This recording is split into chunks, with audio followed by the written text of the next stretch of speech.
So today we're going to be talking in this session about opportunities for inclusive growth in our region.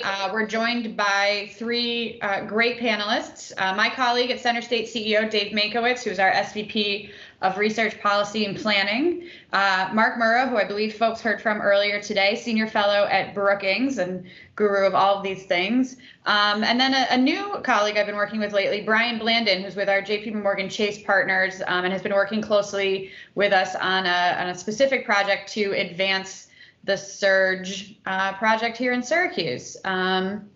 So with that introduction, I'm going to give folks a little bit of an opportunity to introduce themselves, and I'll prompt you with some questions, but also folks in the chat, I will do my best to keep up with that as well. David, I'm just going to jump right in with you, ask you a little bit of a question here and a moment to introduce yourself. But you know, there's been a lot of research done over the past few years to understand our region, our economy, and how we can position it for growth. Can you talk about a little bit about some of that work and how it has directed us towards the surge, the topics we've been discussing today, and how it's enabling us to build on that legacy for future success and growth? Sure, thanks. Thanks, Nora. Really, as an economic developer, I can tell you probably the holy grail for all economic developers and labor market analysis would be to have some perfect predictability about where the future source of economic growth is going to come from. And if we had that, we'd always have the right facility, we'd always have the right training force, we'd always have the right package of economic incentives, but we don't have that. And so there are different ways that that over the years we've tried to get closer to understanding that. And one of the most important functions that we do is traditional cluster analysis. And that is simply looking at your economy and looking at the jobs and the employment and the employers within it, and then trying to understand why certain things may be located here in central New York and give us better opportunities for growth than others. So just as a kind of a quick understanding of why that might work, if you came to Syracuse 70 years ago, you would have found that the largest employer in Syracuse was General Electric. It had 20,000 employees. It made all sorts of home appliances, television sets, and probably as a legacy of World War II, had what was called the Heavy Military Division, which made things such as radars and sonar systems. And over time, of course, GE moved a lot of those functions out of Syracuse, and one of the few things left was that military division. They later sold that to Martin Marietta, who in turn merged with Lockheed, the aviation builder. And so we now are home to Lockheed Martin here. We now have 1,700 employees, and they still make radar and sonar systems. Over time, there were engineers who spun off from General Electric, set up another company called Census, which was ultimately bought by Saab. The Swedish company became Saab Census to make radars mostly for civilian applications, for civilian airports, and for port management for ships. And in addition to that, there was another group that spun off from GE and Syracuse University called Syracuse Research Corporation, SRC, that also builds as one of its primary products radar systems. And so today, if you have a bid for a radar system anywhere in the world, three of the leading competitors who will chase that bid will be companies that are located within 10 minutes of each other in Syracuse, New York. So why are they all here? Because the expertise was here. That is what allowed them to come together, be successful together, trade employees back and forth. So a few years ago, when the FAA wanted to identify 7 test sites in the United States where they could develop unmanned aerial systems, Syracuse became one of the winners, not because we build drones, but because we build control systems and sensor systems that can manage all of those aircraft being in a very limited space at the same time, make sure they won't crash into one another. And so today, because of the federal and New York State investment, we have the longest, probably the largest test facility for UAS in the world is sitting here between Syracuse and Rome, New York. So you might quickly predict, okay, well, they're probably going to be good at radar going forward. And we were a pilot in a Brookings program, which was called its Metropolitan Business Program. We worked with Mark before, and we also worked with Bob Weisbord from Ventures in Chicago, who was a consultant to that. And they came here and they helped us rethink this piece of what we were doing. And it took a little while, but they ultimately got to the point that, well, you guys are not just good at radar. What you're really good at is deploying sensors, gathering information, and in real time having a human understand what that information meant in order that they could react to it very quickly, which is fundamentals of radar. But if you look into medical technology, which we have here with Hillrom and Welch Allen, we have devices that a doctor will use in the office and give that doctor a readout in real time about what the patient has, look into their ears, temperature, blood pressure, all that stuff is all made here. If you think about the environmental world, we have a company here called Inficon, which has an instrument that it's devised for gas measurements, where it can walk into any environment or an open field and it can tell you what's coming from that field. It can measure in real time what kind of gases might be there, whether it's safe, whether it's unsafe. They can do that type of thing. So it helped us broaden out our understanding of what we were really good at. And, in fact, we had a mention earlier in Joe's presentation about we have a company called Density in the Tech Garden that can in real time measure the number of people who are walking into a space or leaving a space and keep a count going. And in the world of COVID, that's suddenly become incredibly important, because if you have to face restrictions on, 50% occupancy, that sort of things, suddenly every business in America needs the technology that is made here for that type of use. So those are very important things for us. So anyway, if you're looking for economic growth, that is an approach that can work. One word of warning, though. When you're dealing with cluster analysis, which is what we're looking at again, it's kind of like trying to predict your economy going forward while you're walking backward. And so, because you're always looking at the data from the past and hoping that's still going to be a good predictor of the future. And it's kind of like walking down a sidewalk backwards. And it's great because you can assume the sidewalk's there until it isn't, right? And then that could have some devastating consequences for you if you don't know whether or not that sidewalk is still going to be there. So it's a helpful tool. It can help us spot industries.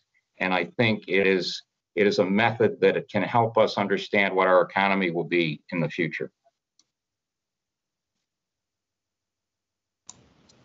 Thank you, David. I think you summarized a decade's worth of work quite well there, but also provided an excellent transition for Brian to give an overview of the work that we've been doing with JPMorgan Chase's Virtual Service Corps, trying to build out that sidewalk a little bit more ahead of us than maybe we've been able to do before. So I don't know, Brian, if you can give us an overview of the project and how we're trying to be forward thinking and where we're going to be going and how we can build our growth towards those ends. Yeah, absolutely, Nora, and thank you for having me here today. So the service core team that we put together is currently 5 JPMorgan team members, leveraging our past knowledge and experience and working with the CenterState team to try to develop and focus in on a couple of core objectives that the team collectively identified. And as I go through this, you'll see that it's very similar to the Brookings studies in the past and maybe renewing some of that cluster analysis and evaluation that was done in the past.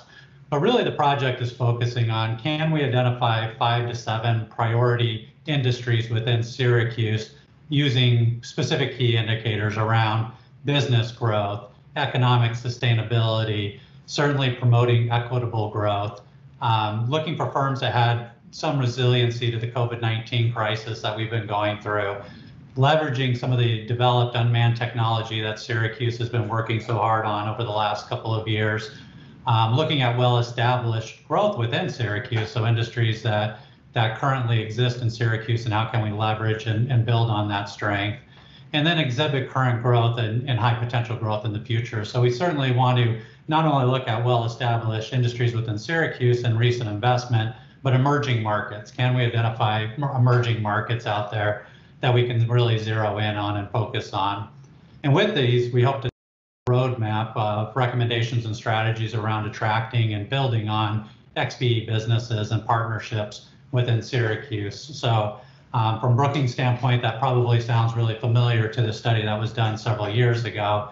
And in fact, we hope to just kind of update some of that data over time and build on it. And if we really, Nora, if we really dive in and look at the metrics that we're focusing on, we're trying to take kind of a layered data analysis approach to narrow the industries. So obviously you go out there, you have this huge spectrum of industry potentials that you could be looking at. So in partnership with the CenterState team, we really identified 6 kind of priority areas that we want to do our cluster analysis on. And those 6 in order of priority are US GDP growth. So we want to know that the nation as a whole is growing. The industry is growing, it's not retracting. Syracuse job growth between 2014 and 2020 is really where we're zeroing in on. The Brookings study was done around that time. Some efforts started to come in. So we really used 2014 as the baseline year to say, okay, do we have emerging markets that are now starting to present? Syracuse Q1 2020 employment is our 3rd area, making sure that we have a strong established employment base within the market. Employment multipliers are 4th category that we're really focusing on. So when we attract a job to the region, what positive residual impacts are we going to have in other areas and other jobs that we could create overall? And then US employment growth, again, looking for those emerging markets, and Syracuse wages to make sure that we have a good solid wage base on some of the industries that we're looking at. So those are kind of between 2014, 2020 is really the key metrics and areas that we're focusing in on to give us some macroeconomic view of narrowing these industries down. And then secondly, we want to take an important step of layering in industry diversity and inclusion metrics into this model. So we're building out using some of the BLS data out there, the US Bureau of Labor Statistics, on gender and ethnicity diversity within these industries and how are they represented. And then as well as looking at occupational complexity. So if we are able to bring one of these industries or expand one of these industries within Syracuse, are we also able to expand the occupations? Does it have a broad base of occupations that ultimately we'd be attracting to the region overall? So those are, kind of the core areas that we're really focusing in on. And, as everybody knows, obviously the focus here is to support solutions, drive an inclusive economy and recovery with the hopes of, benefiting the members of the community as a whole, allow people to thrive in their neighborhoods. And then, I don't know if you're familiar with JPMorgan, but we have the 7 traits of advancing cities that we're trying to bring in here. And one of those traits is plan for inclusion growth. Build it into your plan and make it a part of what you do. And that's really why we're trying to bring in the diversity and inclusion metrics piece into our model. Not to exclude industries, but to be aware of where they sit on the spectrum and be mindful of how we build our roadmap going forward.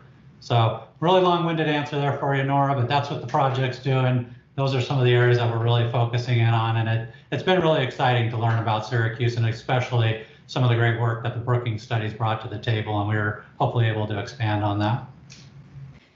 Thanks, Brian. I know we gave you a lot of reading, much of it from Brookings over when we got started on that project. But transitioning from what Brian was talking about with inclusion, Mark, from your perspective, looking nationally, why is inclusion? I mean, I think we all have a sense of why inclusion is so important, but what drives why we're focused on that? What makes that just such an important component of these strategies? Yeah, and it's great to thank you, and it's great to hear these updates on the great work. We've always respected Syracuse's ability to develop fact-based, data-driven strategy. It's great to hear about the work continuing. So, yeah, I mean, right. I think that's a fair question. In a way, you're asking,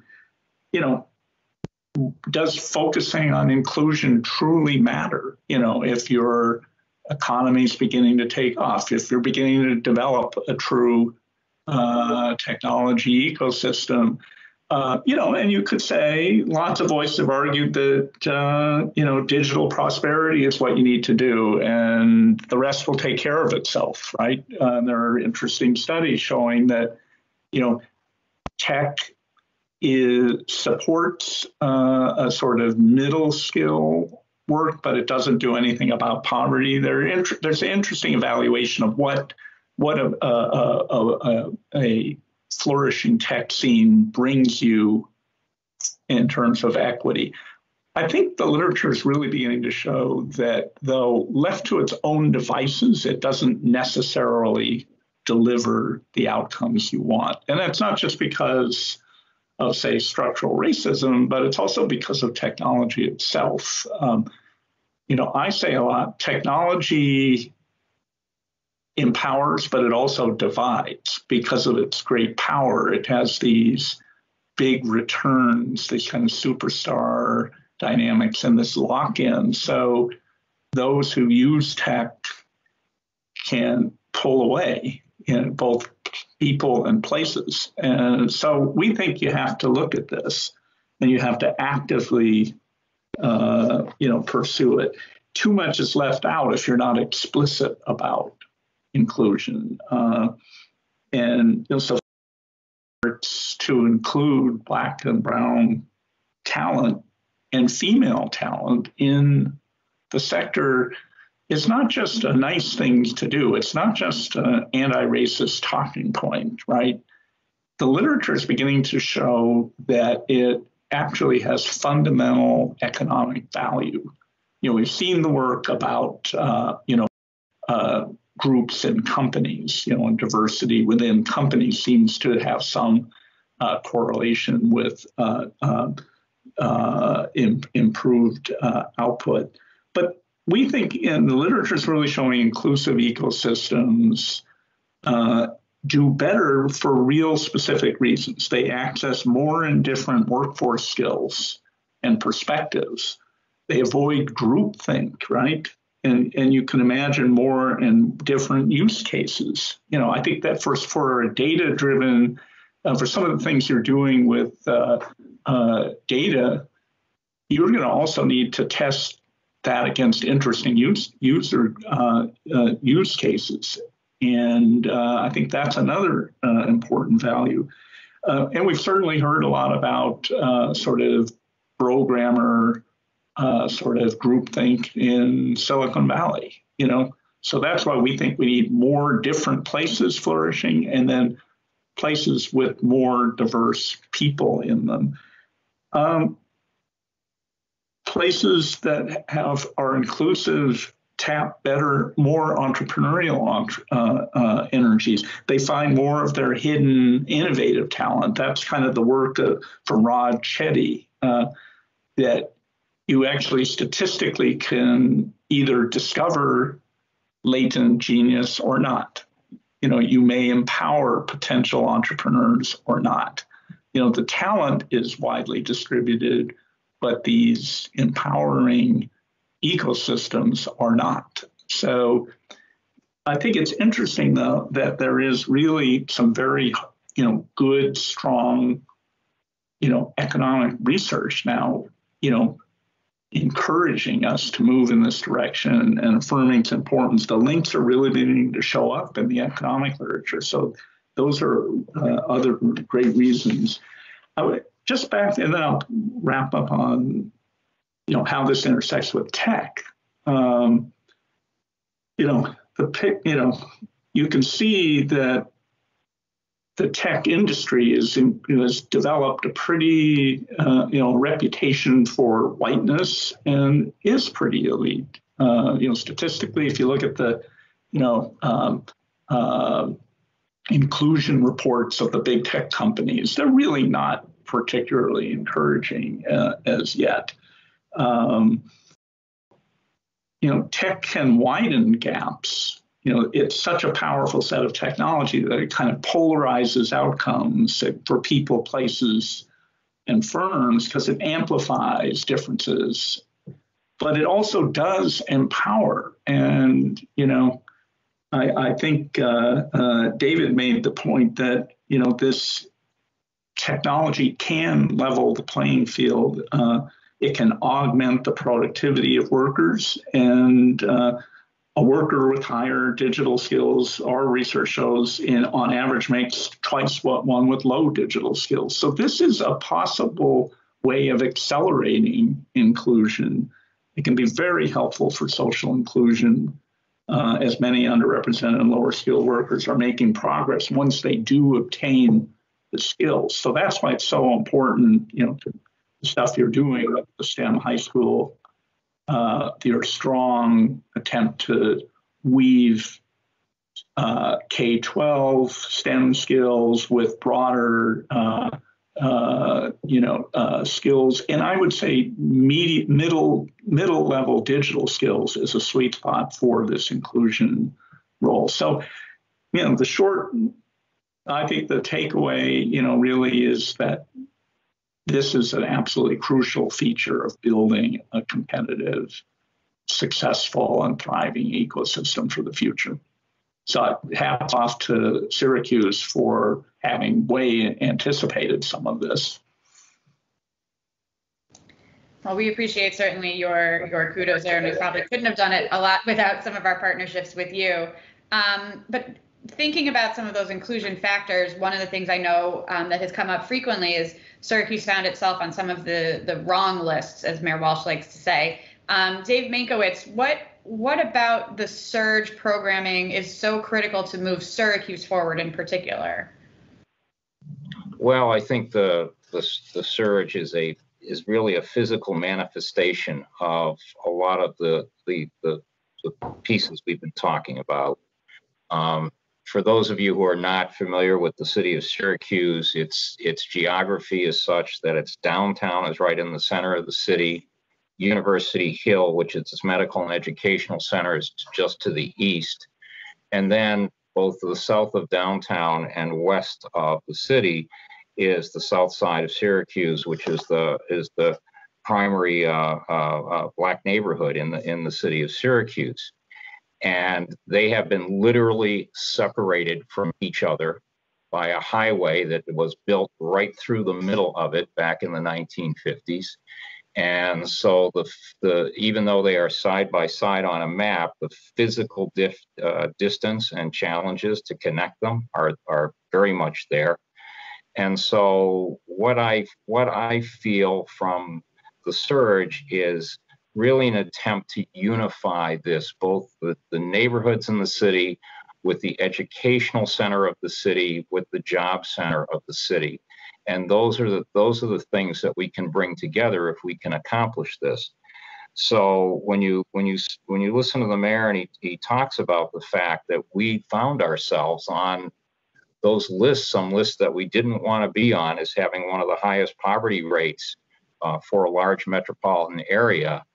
I mean, that came as a shock to us. We didn't realize, we knew it was bad, but we didn't know it was that bad. And so I think that's a real challenge that sits before us.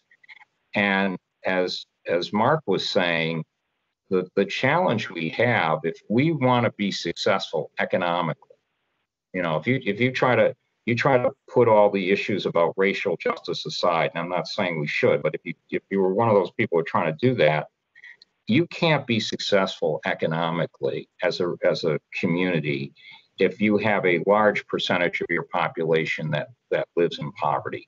You're just undercutting your own economy by doing that. And as Mark was reflecting, talent, expertise, brains, they're distributed throughout humans, right? And it's about what human has those characteristics. It's everywhere. And unless you tap all the people that are within your economy and you want to bring in from outside your economy, you're going to fail in that mission if your mission is to try to build that economy. So you need people to live here, to want to live here, to feel that this is a comfortable place for them and their families. It's just a critical element of everything that you're trying to build. Without that, we won't accomplish. You won't get the economy. You won't get the just society. You won't get those pieces. So the surge will make it really obvious that if you grew up and you were living on the south side of the city, that there is a connection through that STEAM high school, so you can easily make the transition from their local education to the higher education opportunities, to the jobs that are being created, the jobs you've heard about coming out of the tech garden, and the other things that are going on downtown our city center. That's the message we want to keep sending. The opportunity is there, the path is clear, and we have to make that path clear and easily understandable to the residents of the city of Syracuse. That's great. Brian, you mentioned as part of the sort of tenets of the Advancing Cities works that JPMC has done, that inclusivity is one of them. And I was wondering if you could expand on that a little bit, and also how that connects with workforce development, workforce talent, and potential, if that aligns in that assessment at all for you guys.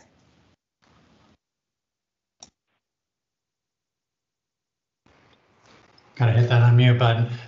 Yeah, absolutely. So one of the 7 traits, as I mentioned, is a plan for inclusive growth, and be intentional with that plan. And I think Mark and David are really hitting those points right on the head, and some of the steps that Syracuse has taken with the surge to head in that direction.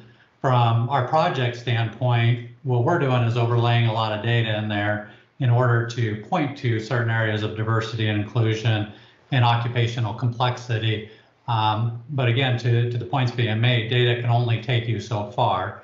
You have to have the game plan, you have to have the approach that's really going to take you towards advancing your city in these directions. But from our perspective, with pulling in the data, as I mentioned, we're really putting in that diversity and inclusion indicator. So again, not to exclude industries or occupations that we want to attract, but being intentional, understanding that the industry that we may be targeting because of the growth does not have good representation or inclusion, and how do we create a game plan around that and really focus on making sure that we take steps in those directions. The occupational complexity piece that we're overlaying in here is saying, are we attracting a broad spectrum of occupations that can cross-sectional across a number of industries? And if we're intentional about our diversity and inclusion, building those out and building those skill sets more broadly, and especially some of the areas that David's talking about, Syracuse has implemented. And then industry complexity. If we bring an industry to Syracuse or expand an industry, does that industry have a broad base of occupations within it, skill sets that we can build on and attract into the area and educate? So we're really focusing on the D&I indicator, the occupational complexity, the industry complexity, to make sure that we have a broad base. And then comparing it to Syracuse current employment basis to where the city sits today. Again, seeing areas of strength, but also seeing areas of opportunity that can be intentional and can be focused on in order to expand overall. And to give an example, like, while we love our postal workers out there and our delivery folks, especially in this COVID-19 environment, it doesn't have a lot of occupational complexity and crossover to multiple areas, whereas we see software developers and customer service type of roles that do have a high level of complexity and can cross a number of industries. And that's the type of things that we're looking for in this study, and then bringing in a game plan and approach to plan towards this. Thanks, Brian. I will remind folks, if you have questions for our panelists, please throw them in the chat and we will try to get to them, or at least try to get back to you with them. I know we were running a little bit behind. If people could stick around, that'd be great. But to go to the question in the chat, which also aligns with what I was going to ask Mark, what kind of investments in inclusion, but also just successful strategies to make tech careers more accessible to a diverse job force. What have you seen that's worked? What hasn't worked? And where should we should be directing those scarce dollars? So yeah, great question. So I'm a big advocate of digital, accessible digital, middle skill digital as important and somewhat overlooked at times. So I think that you certainly should pursue coding as an important theme, but I think also thinking more broadly about broad exposure to technology starting early, and not necessarily pointing towards a coding future. I think enterprise software, big, dexterity with key, enterprise software and big platform packages is, extremely valuable for larger numbers of people. I think accelerated learning, certification approaches, skill-based hiring models, all of those things seem in the air in Syracuse and cities like it. And I think that's crucial. I tend to think that the kind of hardcore STEM coding pathway, has particular institutions aligned with it and is, better recognized than broader exposure through quicker, faster, shorter, badge-based kinds of solutions. And I'm a big advocate of that because I think we've been talking a lot about coding for a long time and have down more of the mechanisms. So focusing on digital middle skills, and then for adult learners, we've got to get better at supporting constant learning through the career. I like things like lifelong learning accounts. And I want to encourage incumbent employers to overcome the fear of investing in workers that will go somewhere else and adopting a kind of ecosystem view that prizes learning throughout the organization and maybe is a little less worried about losing that investment to the next company down the line. That's obviously a real problem, but there are some studies that show that it isn't as central. So I think those are some of the things. So I think middle skill and then shorter, faster, quicker, while building that STEM infrastructure as well. That's great. Thanks. Next question in the chat. Is there any investments planned or envisioned in neighborhood level tech centers or outreach? I would toss it to the group if anybody has a specific answer from the work that the CenterState team has done. I think that absolutely is a partnership, and with our program sponsors today, Microsoft, certainly something we're looking at very closely. We can get you, Peter, a specific answer if there's something there that you were driving to. Please feel free to reach out to me and we'll connect you. But I don't know to the panelists if there's anything specific around that type of engagement that you have seen works well, or if you have any thoughts there.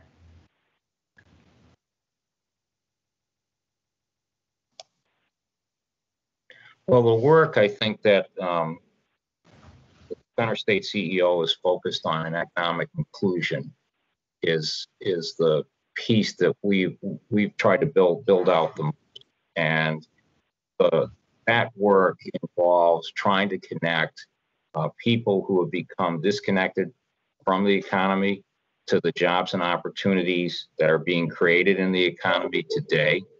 And the workforce training that has been done, again, in partnership with, as you said, Nora, in the neighborhood settings, with neighborhood partners, not with us trying to tell people what to do, but instead bringing those neighborhood partners into the work, have have really helped people start careers in healthcare, in construction, and now into IT and manufacturing and logistics in terms of the shift of where we're going with those types of programming. So I think we're off to a start. I'm not going to try to tell, anybody that we've got it all figured out yet. It's something we are working on, but I think it's that really strong series of partnerships with the neighborhood partners that are identifying the people for us who they think would be the residents for us who would be the best candidates, and providing the space and the facilities at their sites within the neighborhood. Thanks, Dave. I don't see any more questions in the chat, so I will throw it out to the panelists. If you have any final thoughts to share on this important topic, but otherwise I would, there's one. Just while we're wrapping up, before Brian, you jump in, there's a question for you there in the chat. Remind people to join us again tomorrow at 11, as Donna mentioned earlier, second loaded day of good content and fun discussion around all things Syracuse Surge. Brian, I'll let you answer this question and then wrap you up. Parting shots.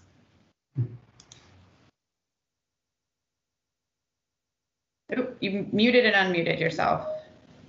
Yeah, I'm having a little bit of trouble with my computer here. So can you read the question by chance? It's just buffering. Oh, sure. Given the history of discrimination in lending to communities of color, and what changes to lending practices has Chase implemented to ensure that those don't continue?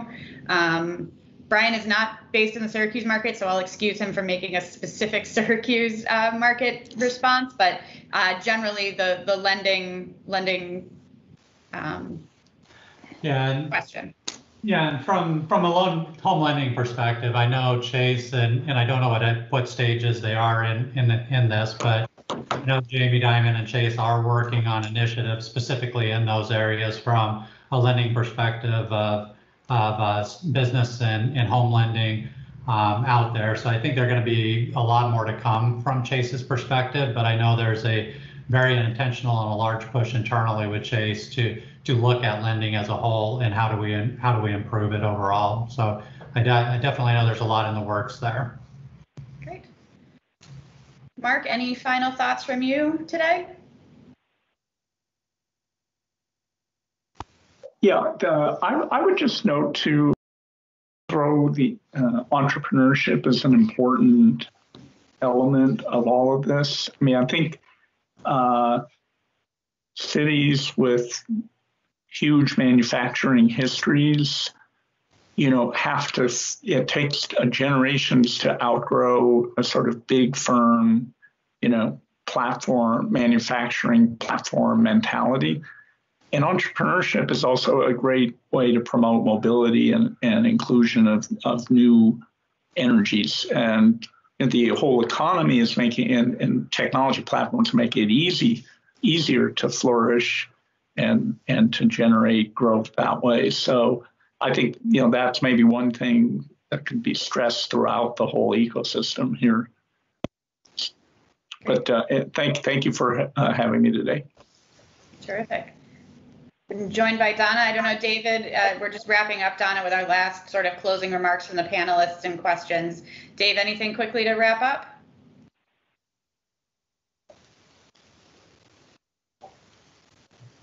Well, just again to thank you for including us in the panel. We're just started down the path, and the help of JPMorgan Chase and the BS has just been incredibly important to us. So we're looking forward to wrapping that work up and starting our new initiative. And hopefully we're going to get the result we need to get ourselves off those bad lists. Thank you. I did, Donna, my homework and remind everybody to join us again tomorrow. And I just, again, thank you everybody for this fascinating discussion. I know it's been a lot of good topics and a lot more to come. Thank you, Nora. We want to say thank you to you and the entire panel. We've loved it. We learned a lot.